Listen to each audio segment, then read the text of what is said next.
The Awful Fate of Melpomenus Jones by Stephen Leacock. Some people, not you nor I, because we are so awfully self-possessed, but some people find great difficulty in saying goodbye when making a call or spending the evening. As the moment draws near when the visitor feels that he is fairly entitled to go away, he rises and says abruptly, "Well, I think I—" Then the people say, "Oh, must you go now? Surely it's early yet," and a pitiful struggle ensues. I think the saddest case of this kind of thing that I ever knew was that of my poor friend, Melpomenus Jones, a curate, such a dear young man, and only 23. He simply couldn't get away from people. He was too modest to tell a lie, and too religious to wish to appear rude.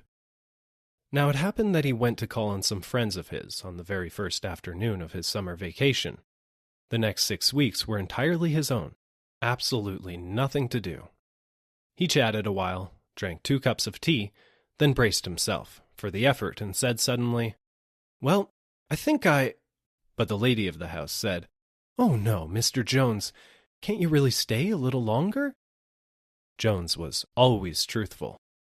"Oh, yes," he said. "Of course, I can stay." "Then please don't go." He stayed. He drank 11 cups of tea. Night was falling. He rose again. "Well, now," he said shyly, "I think I really—" "You must go," said the lady politely. "I thought perhaps you could have stayed for dinner." "Oh, well, so I could, you know," Jones said. "If— Then please stay. I'm sure my husband will be delighted." "All right," he said feebly. "I'll stay."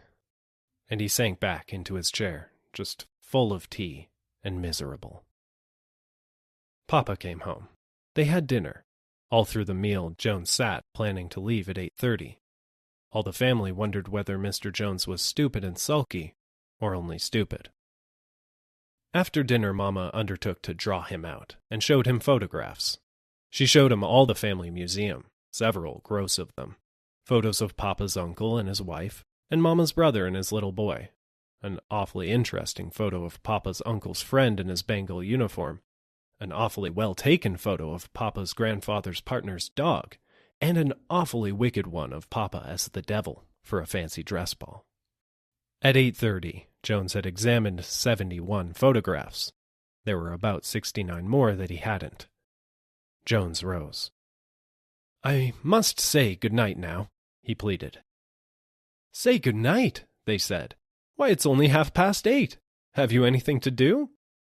"Nothing," he admitted, and muttered something about staying 6 weeks, and then laughed miserably.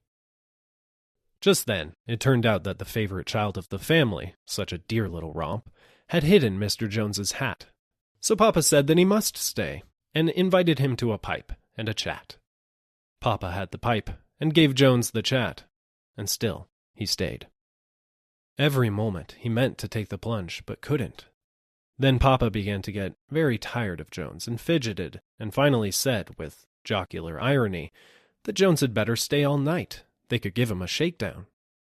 Jones mistook his meaning, and thanked him with tears in his eyes, and Papa put Jones to bed in the spare room, and cursed him heartily.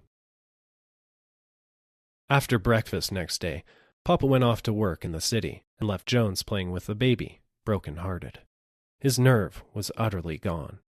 He was meaning to leave all day, but the thing had got on his mind, and he simply couldn't. When Papa came home in the evening, he was surprised and chagrined to find Jones still there. He thought to jockey him out with a jest, and said he thought he'd have to charge him for his board.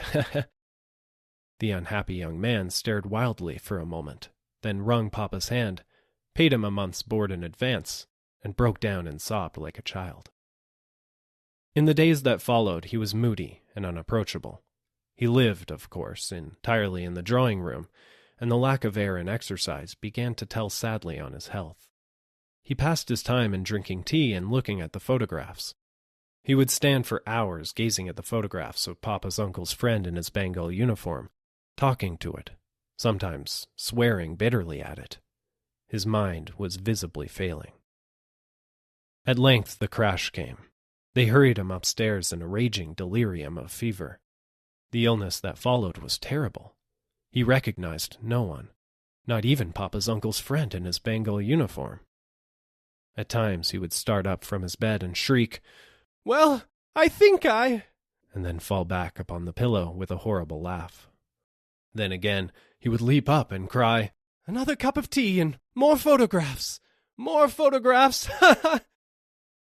At length, after a month of agony, on the last day of his vacation, he passed away.